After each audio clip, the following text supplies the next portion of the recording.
Muy buenas noches, queridos hermanos. Un gusto estar de vuelta con ustedes hoy, en este día muy especial por una cuestión de salud y también una cuestión de tiempo.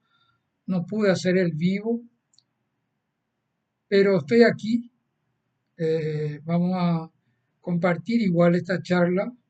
Probablemente lo van a ver mañana. Así es que estoy contento de estar acá. Esta charla se titula La vida eterna, pero en realidad quiero conversar de tres cosas que para mí son muy importantes y que llegaron a mí por la gracia y el poder del Espíritu y que por supuesto que tiene que ser transmitido por si algún momento una persona que ve este video puede necesitar. El título de la charla está inspirado en Juan 17:3 que dice, en esto consiste la vida eterna, que te conozcan a ti, el único Dios verdadero, y a Jesucristo a quien has enviado. Pero en realidad yo saqué tres cosas, tres puntos muy importantes que me tocaron realmente en estas fechas que son especiales porque estamos por iniciar el tiempo de la espera de Navidad, el tiempo de la llegada a nuestra salvación, a nuestra redención, como es todos los días y especialmente marcado en una fecha y en un tiempo en que somos más conscientes de que está viniendo el amor, la luz y la verdad para reinar nuestros corazones. También el día del domingo es una fiesta litúrgica del Cristo Rey. Entonces hoy yo quiero compartir con ustedes tres cosas, tres puntos. Primero, las profecías mesiánicas. Segundo, el Hijo de Dios. Y tercero, el Cristo Rey. Empezamos con las profecías mesiánicas.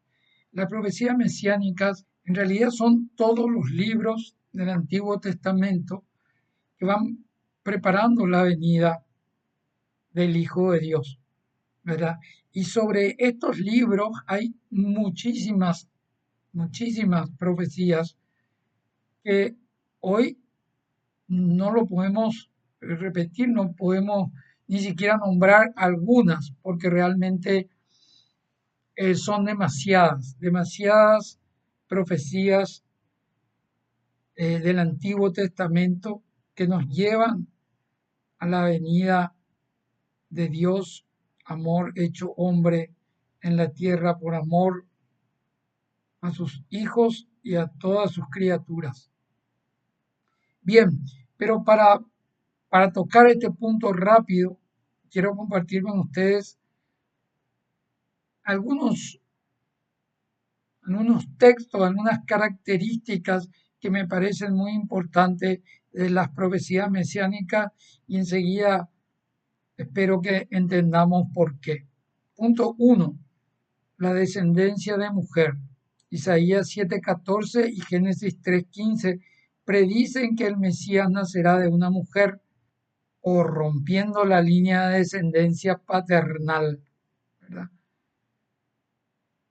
Segundo, el ungido de Dios. En 1 Samuel 16:13 y en 2 Samuel 23, 1 y 2 describe a David como ungido de Dios, lo que se extiende en la figura mesiánica en general para nuestro Señor Jesucristo, pues a David mismo lo llama a una promesa, a la promesa que le hizo a Abraham y que le tiene a él como hombre conforme al corazón de Dios, que desciende linealmente de Abraham y de todas las promesas que Dios, fiel a su palabra, lo está cumpliendo en Jesucristo. Todas las promesas que le hicieron a Abraham y todas las promesas que le hicieron a David como ungido de Dios, que anunciaba que su descendencia tendría un reinado eterno. Ok. La otra característica es que es rey. En el Antiguo Testamento se presenta la figura mesiánica como un rey que restaurará la gloria de Israel. Isaías 9, 6, 7 y Jeremías 23, 5, 6. También en la profecía se recalca que aparte de rey es sacerdote. El Mesías será un sacerdote eterno según la orden de Melquisedec, Salmo 110, 4 y Hebreos 5, 6. También predice que será justo. La figura mesiánica será considerada justa y sin pecado, pura. Salmo 16, 10 e Isaías 53, 9.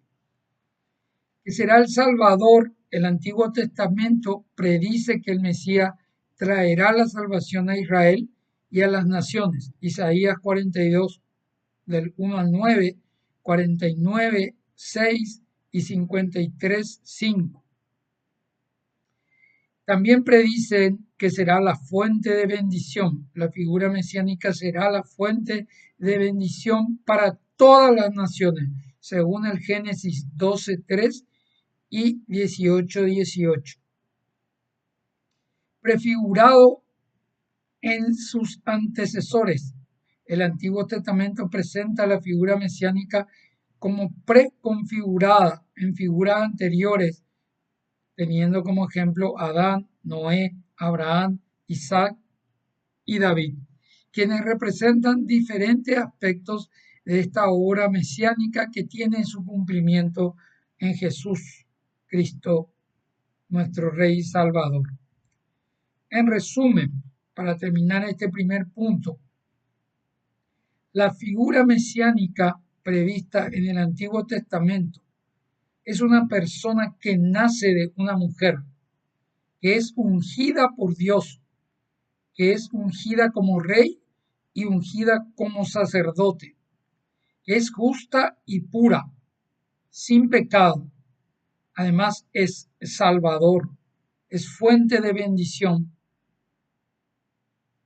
Entre estas figuras que nombramos, ¿verdad? Desde Adán, Noé, Abraham, Isaac, David, está prefigurado la venida del Mesías, así como en muchas mujeres que en ese tiempo no estaban siendo,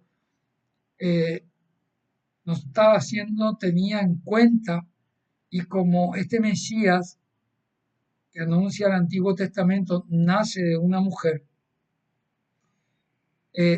a María se le tiene prefigurada en diferentes mujeres del Antiguo Testamento, ¿verdad? En Judith, en Ruth, en un montón de mujeres que marcan un poco, Esther, me olvidaba de algunas, que marca un poco desde, eh, desde el Antiguo Testamento la prefiguración de la madre del cual nacería el Mesías. ¿Ok? Entonces, con este tema, es muy importante comenzar con este tema, que es que en todo el Antiguo Testamento nos presentan, ¿verdad?, a un Mesías que es nacido de mujer, es ungido por Dios, ungido como rey, ungido como sacerdote, justo, puro, salvador, redentor, fuente de bendición. El segundo punto, del cual hoy vamos a hablar brevemente, es que Jesús es hijo de Dios. El segundo punto que vamos a tocar hoy para, ir tomando cuerpo en esta charla es que Jesús, el punto 2 es Jesús o hijo de Dios. Y ese hijo de Dios, el punto 2, vamos a dividirlo en dos partes. El 2.1, Jesús hijo de Dios. Y el 2.2 es que nosotros somos hijos de Dios. Pero siempre hay que empezar por él. Vimos que Dios promete a Abraham una serie de cosas, desde la tierra prometida hasta, o sea, de alcanzar su propia tierra, alcanzar que a través de su descendencia se bendice a todas las naciones y llegar hasta Jesucristo como hijo de Dios, descendencia abundante y eterna, le promete. Y eso se cumple, eso eterno, se cumple en Jesús como hijo de Dios.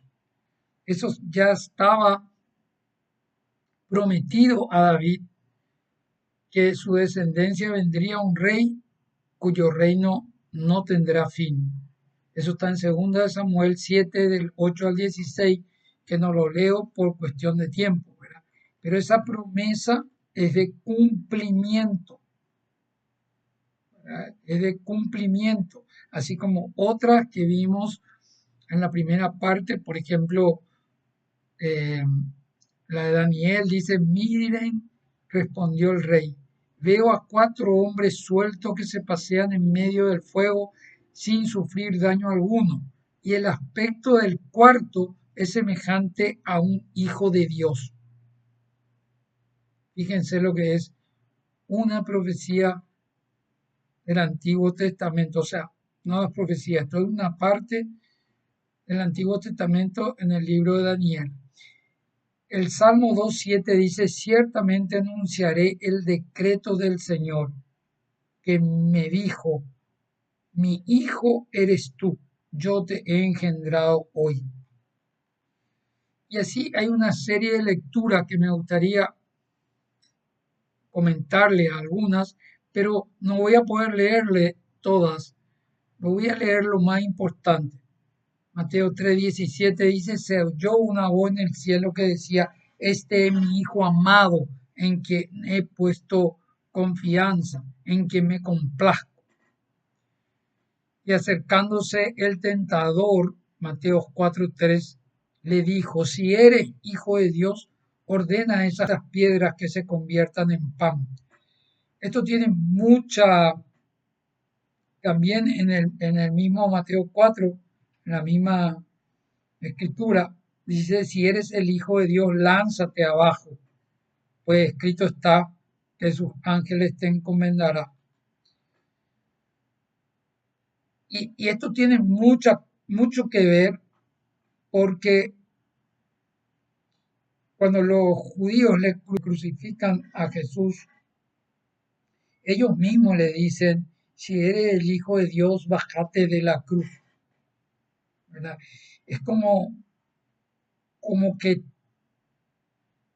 toda la maldad del mundo y todo lo que es contrario a Dios nos propicia a un desafío, que si somos hijos de Dios, tendríamos que hacer ciertas cosas que son semejantes a lo que haría Dios, ¿verdad?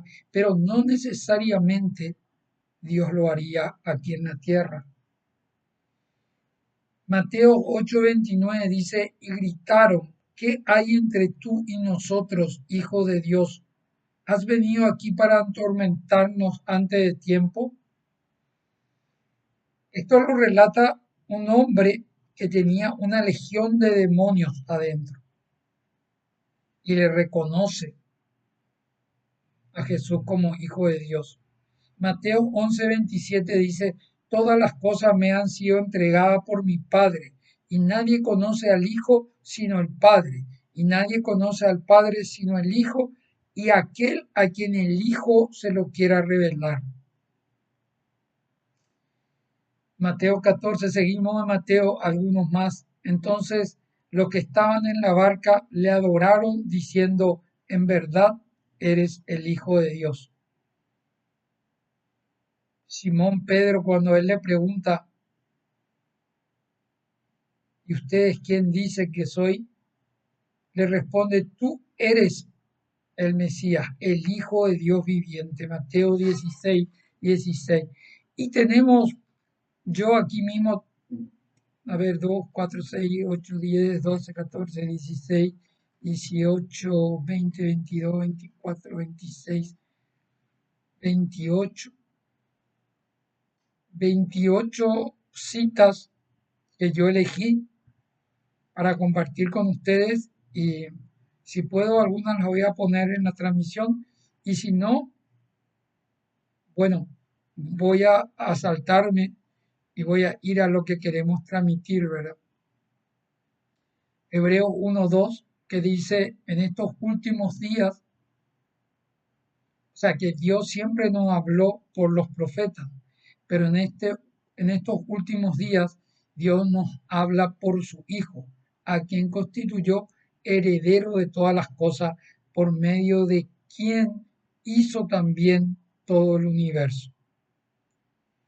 En Hebreos 5, ahí mismo dice, porque a cuál de los ángeles Dios jamás le dijo, tú eres mi hijo, yo te he engendrado hoy. Y otra vez, ¿a quién le dijo, yo seré padre para él y él será hijo para mí? En este último verso que les quiero leer, que dice, segunda de Juan capítulo 3, dice, la gracia, la misericordia y la paz estarán con nosotros, de Dios el Padre, de Jesucristo, el Hijo del Padre, que es todo verdad y amor. Entonces, acá dijimos que estamos tocando un tema que se llama Hijo de Dios y estamos dividiendo en dos partes.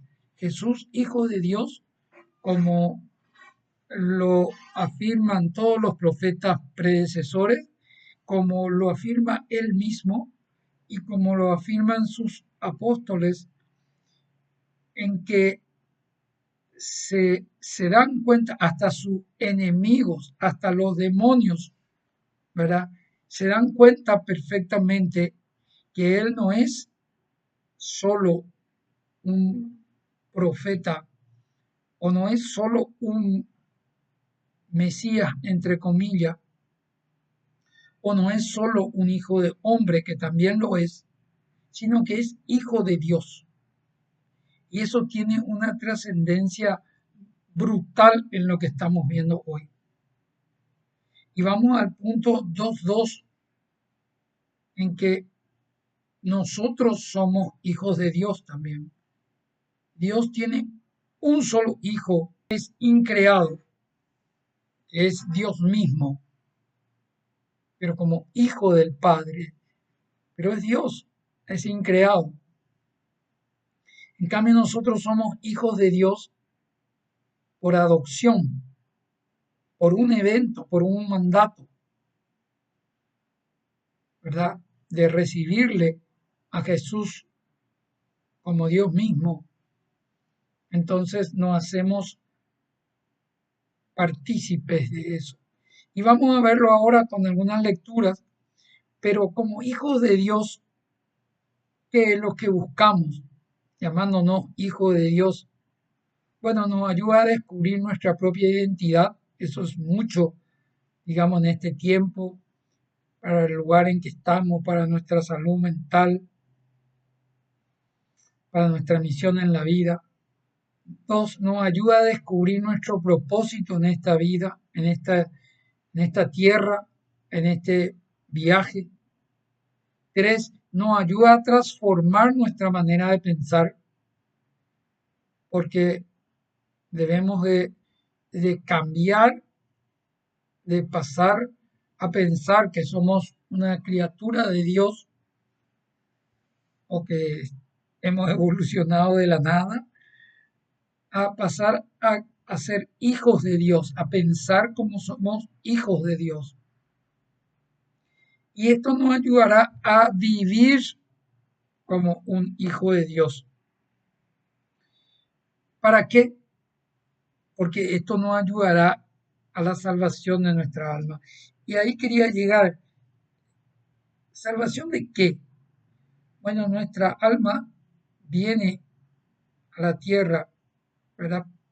Para justamente esto, en la experiencia de vencer al mundo como lo hizo Jesucristo y cultivar algunas, eh, algunas características de la persona de Jesucristo como hijo de Dios y como hijo de hombre. Y eso hará que nuestra alma habite con Dios, o sea, pueda estar en ese lugar especial que Dios tiene reservado para sus hijos. Ok, y voy a fijarme en dos lecturas, tengo miles, pero elegí dos lecturas. Romanos 8:15, que dice, pues no habéis recibido el espíritu de esclavitud para estar otra vez en temor, sino que habéis recibido el espíritu de adopción por el cual clamamos Abba, Padre.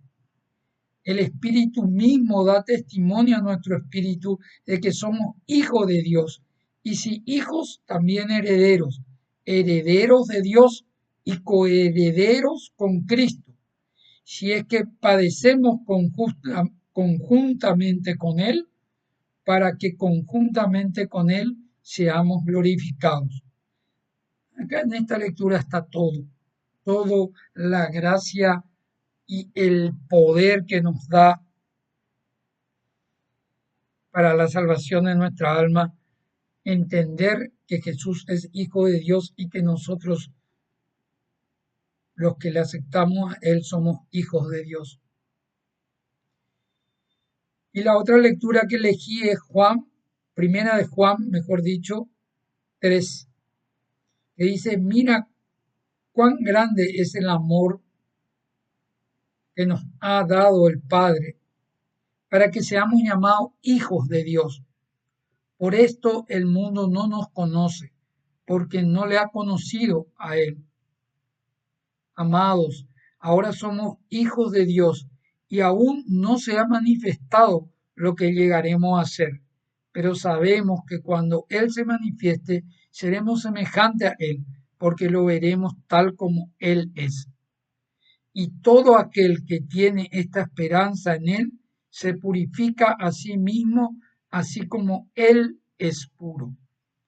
Y sobre esto quería hacer hincapié.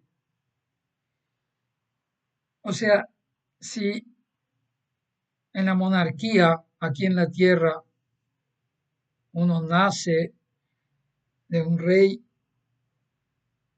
de una reina, tiene pues su ADN y se convierte automáticamente en un príncipe y en un posible heredero al trono, ¿verdad?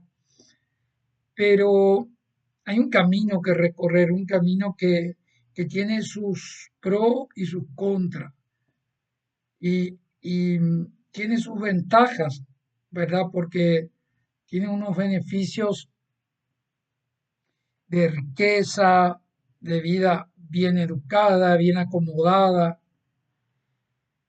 y que tiene un reinado prometido, o por lo menos eh, candidato a ocupar ese lugar como herencia, pero tiene que tener también un estándar moral que mantener, por lo menos de imagen, de lo que significa estar algún día en posición de heredar el trono del rey. Pero eso no es lo más complicado. Lo más complicado es que los príncipes generalmente, por lo menos en la antigüedad y ahora creo que también, ¿verdad?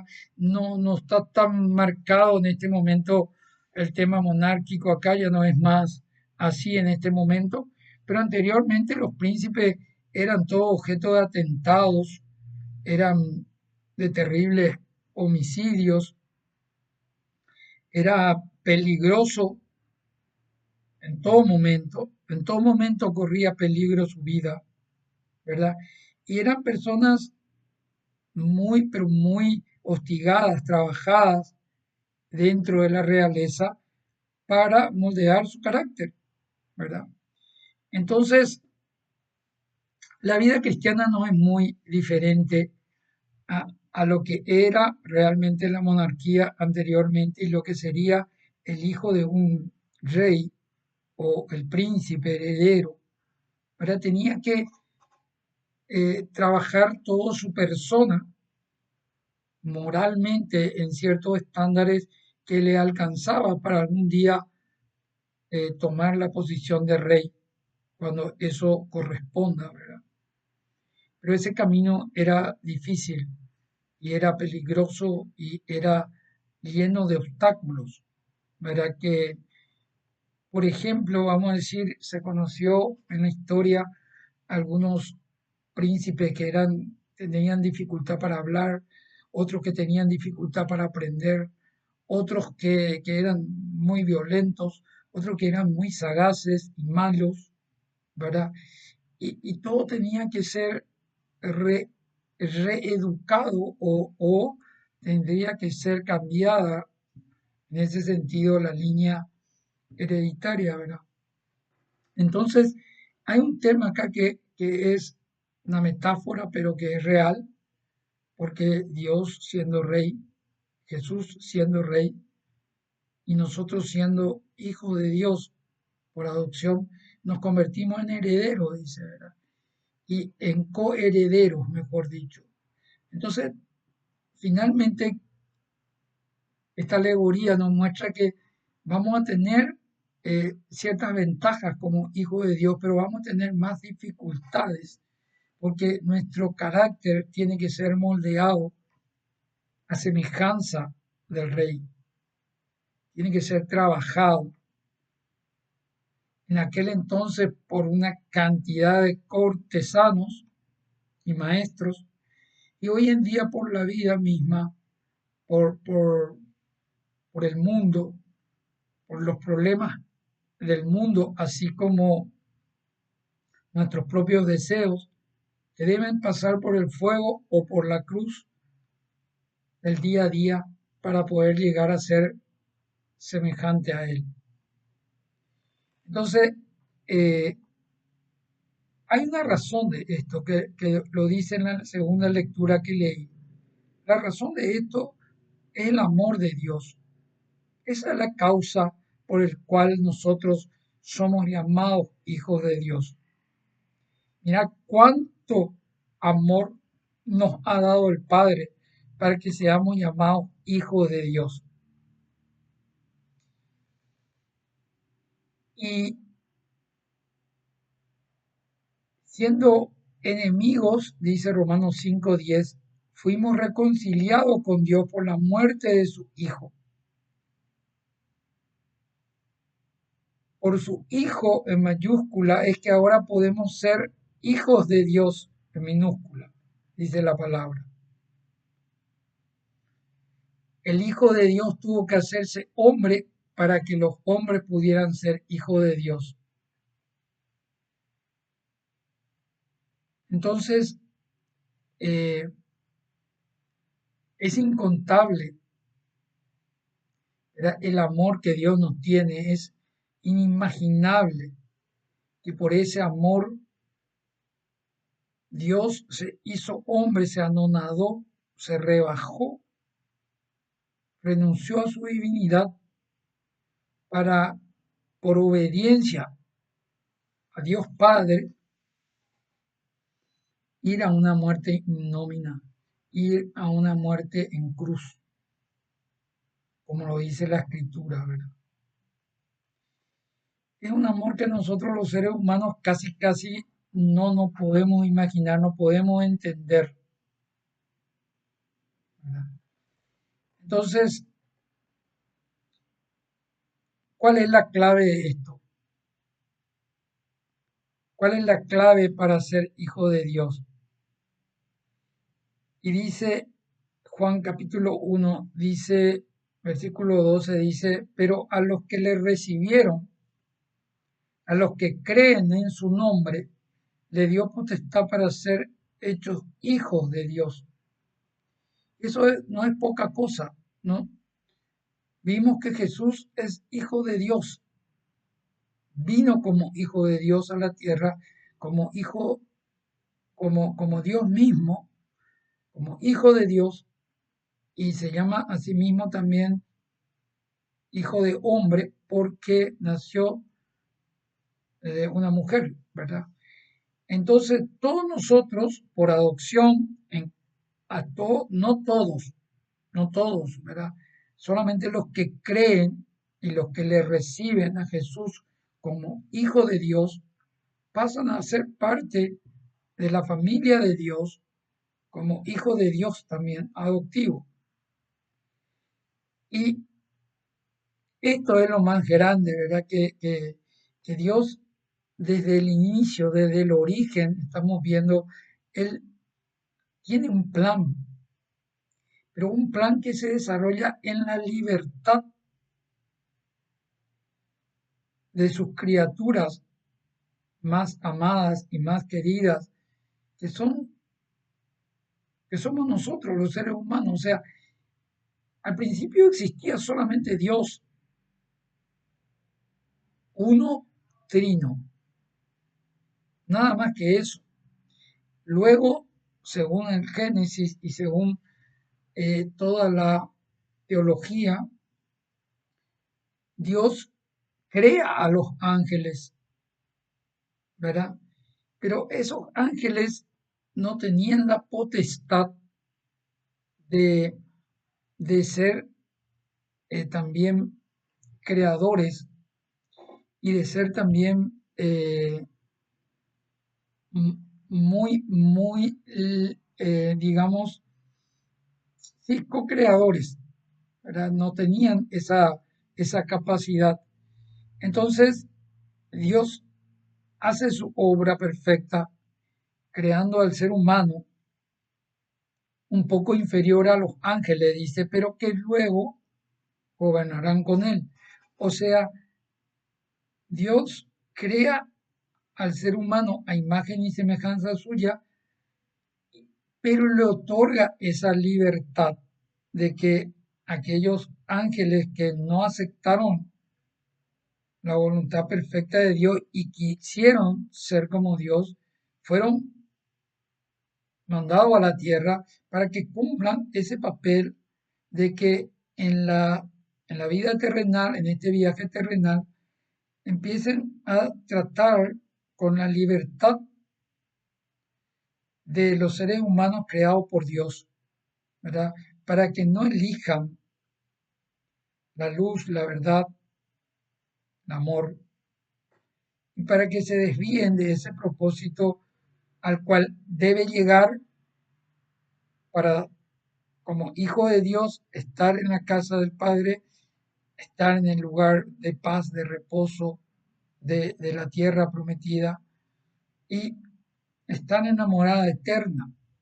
Tampoco no nos imaginamos mucho eso de la eternidad, porque en nuestra creación tenemos la limitación del tiempo y del espacio, pero en realidad el estar eternamente en la casa de Dios, en el cielo con Dios, es estar unido con Él,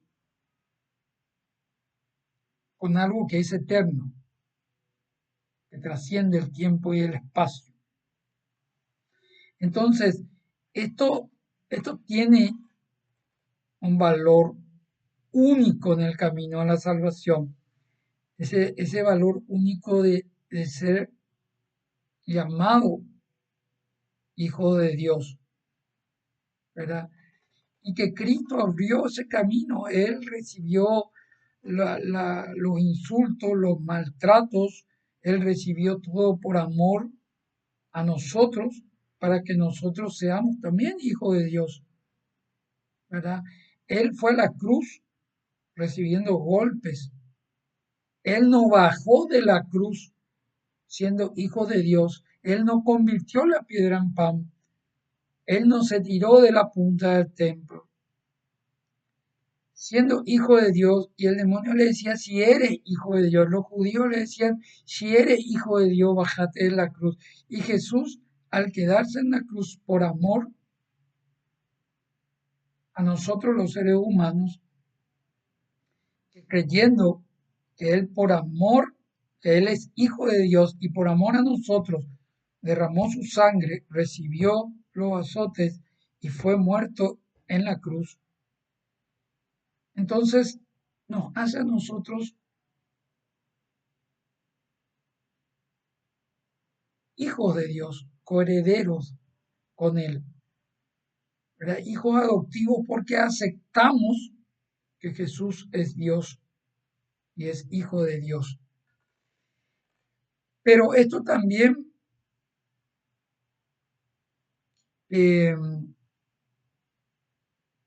esto también es muy importante que nosotros podamos manejar, que hay implicancias, 4 implicancias yo anoté acá de ser hijo de Dios, ¿verdad? La primera implicancia es que Dios es nuestro Padre. Muchas veces pensamos en Dios es nuestro Padre y o decimos que Dios es nuestro Padre y suena muy repetitivo, muy trivial, que nos olvidamos de algo demasiado asombroso, ¿verdad? Que siendo criaturas de Dios, por amor de Él, que dio su vida y derramó su sangre, nos convertimos en hijos de Dios. Es inimaginable llamar Padre al Creador del universo, tener como Padre al Creador del universo, al que es santo, santo, santo, al que es puro, puro, puro, al que es amor, amor, amor, al que es verdad, verdad, verdad, al que es vida, vida, vida, al que es, al que es todo eso, tenerle a Él como Padre.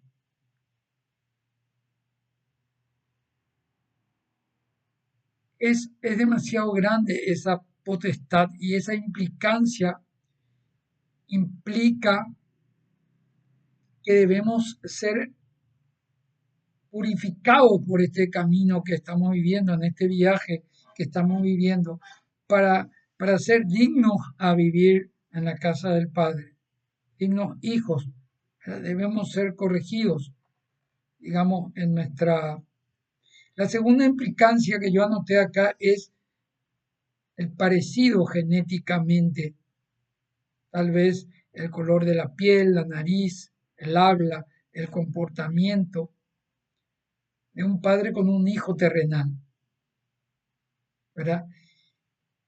Pero me baso en lo último. Capaz que no tengamos el mismo color, la misma nariz, la forma de hablar, que muchos seamos absolutamente muy inferior a lo que nos mostró Jesús. Pero sí hay una implicancia muy grande que es el comportamiento, la, la forma en que Cristo vivió su vida terrenal como hijo de hombre, que nosotros tenemos que ser así, indefectiblemente, si somos hijos de un mismo Padre y Jesús refleja el ADN del Padre y nosotros somos hijos de Dios, pues tenemos que vivir exactamente con los valores que, que desarrolló Cristo mientras estuvo en la tierra.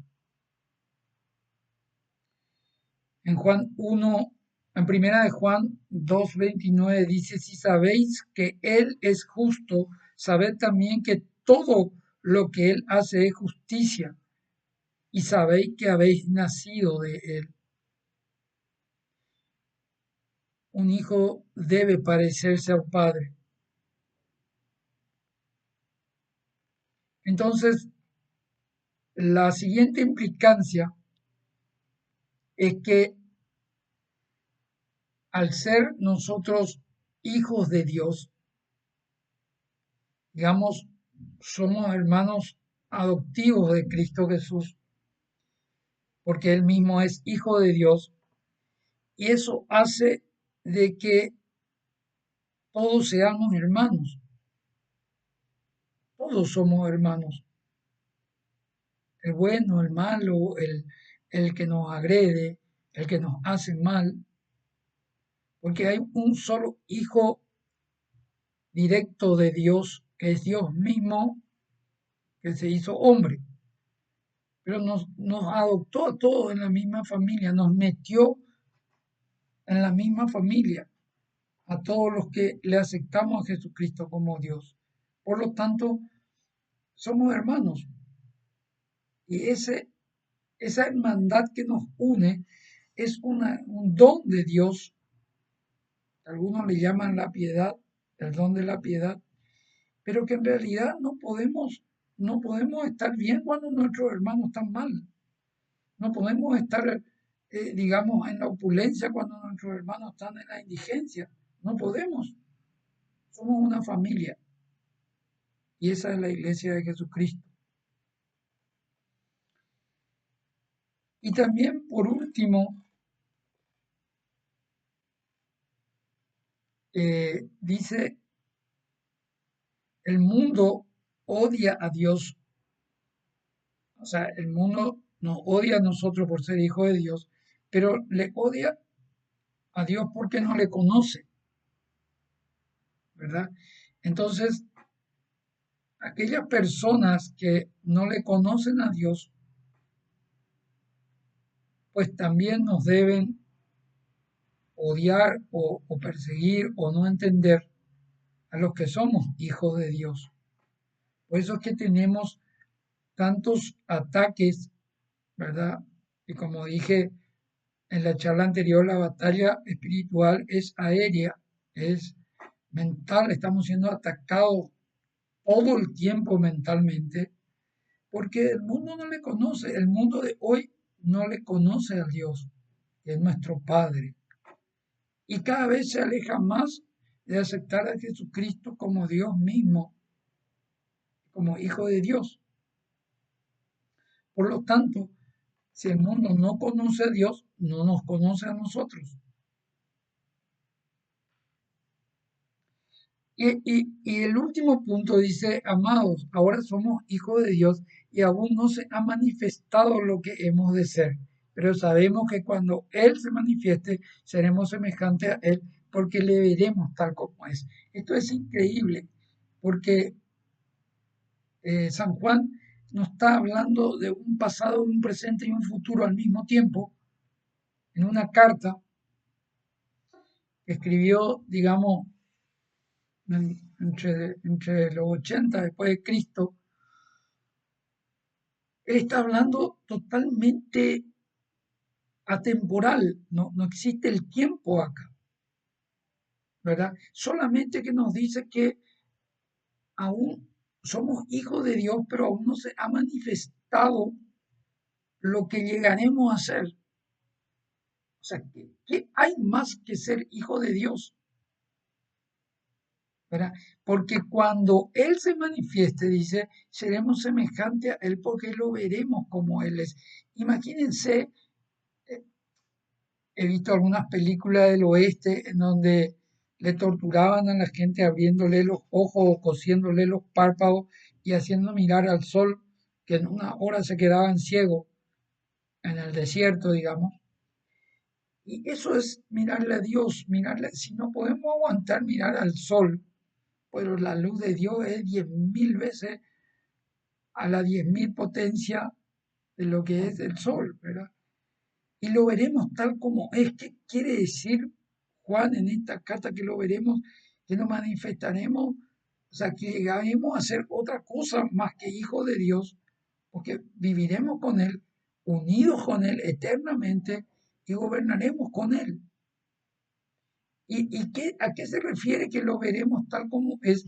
Se refiere al amor puro, a la verdad pura, a la luz pura,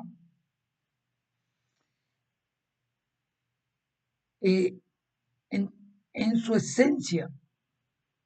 Y ahora vamos a terminar con el último punto de lo que significa para mí el mensaje de Cristo Rey, ¿verdad? Entonces ya tocamos el primer punto de lo que es la profecía mesiánica de Jesucristo, tocamos el segundo punto, a Jesucristo como Hijo de Dios y a nosotros como hijos de Dios, ¿verdad? Y ahora vamos al tercer punto, que es el de Cristo Rey. Hay un reino y ese reino es amor, luz, verdad, vida y eternidad. Eso no es lo que hay allí, en un lugar. Eso es lo que es. Algunas de las cosas que hay allí pudieran nombrarse como paz, misericordia, gozo, plenitud, pero una cosa es lo que hay y otra cosa es lo que es. El reino al cual nos estamos refiriendo es amor, es luz, es verdad pura. Eso exactamente es la esencia de Dios, es lo que Él es. Eso exactamente es la esencia de Jesucristo, es lo que es Jesús. Eso es exactamente lo que es la esencia de lo que es el Espíritu Santo. Su reinado es y además tiene muchas cualidades o características, o incluso podemos llamarle también frutos, pero su esencia ya lo distinguimos y lo afirmamos. Su esencia es, Él es amor, luz, verdad, vida.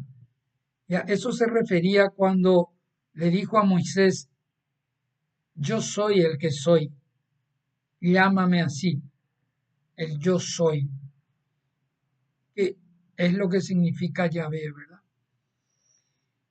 Ese reino tenemos que buscarlo y hallarlo para honrar y adorar al Rey que está en su templo santo. Mateo 6:31 dice, no os inquietéis diciendo qué comeremos o qué beberemos o cómo vestiremos, porque todas esas cosas se afanan los paganos. Vuestro Padre Celestial ya sabe las cosas que ustedes necesitan. Busquen primero el reino de Dios y su justicia, y todo eso se le dará por añadidura. Entonces, ¿qué está pasando aquí? Aquí primero definimos lo que es el reino, definimos qué es y definimos qué hay ahí. Pero el Señor nos ordena en Mateo 6:31 que busquemos ese reino, hallemos ese reino, porque todavía no lo hallamos a lo mejor, o todavía no comprendemos dónde está y qué es primero y dónde está después, ¿verdad? Y nos preocupamos de cosas que, que hace todo el mundo, que comeremos, que beberemos, que vestiremos. Entonces Él nos dice, busquen primero el reino de Dios, el reino de Dios. ¿Dónde está? Mateo 7:7 dice, pidan y se les dará, busquen y hallarán, llamen y se les abrirá. O sea, acá hay dos mandatos. Tenemos que buscar el reino de Dios. Y si buscamos bien, vamos a hallar. Entonces, para ser obediente al rey, debemos buscar dónde realmente está su reino. Debemos, es una actividad que debemos hacer, es un mandato. Y una vez que lo encontremos, dejar que Él reine y ser gobernado por Él en ese lugar. Lucas 17:20 dice, el reino de Dios está en ustedes. Los fariseos estaban preguntando a Jesús, ¿cuándo llegará el reino de Dios? Él le contesta, la venida del reino de Dios no es cosa que se pueda verificar. No va a decir está aquí o está allá. Sepan que el reino de Dios está en medio de ustedes. Si en nuestro caminar creemos y sabemos que Dios es amor, luz, verdad y que Él desea estar y desarrollar su reinado en cada uno de nosotros, es cuando nosotros somos amor, somos luz, somos verdad. Dios está en nosotros y nosotros en Él. Por lo tanto, hay una humanidad, un ego, que impide que ese reinado se manifieste en mí y que ese reinado se manifieste en el mundo, pero porque no se manifiesta en mí. Por eso no pasa por el mundo, pasa por mí, por mi ser, por mi alma. Respetar lo que dice en Juan 3:30. Es necesario que Él crezca y que yo disminuya.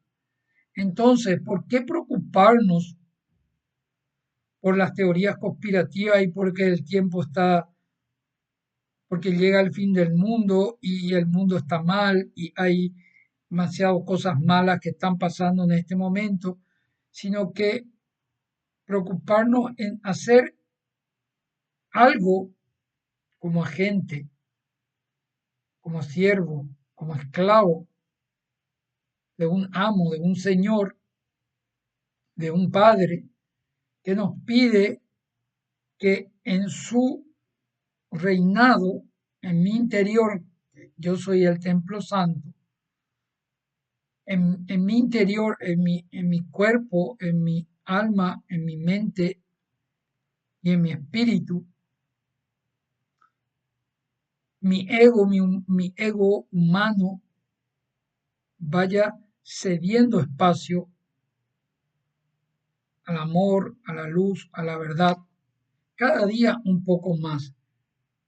Cargar ese amor, cargar esa luz, cargar esa verdad en mí es lo que hace que el reino de Dios venga a este mundo.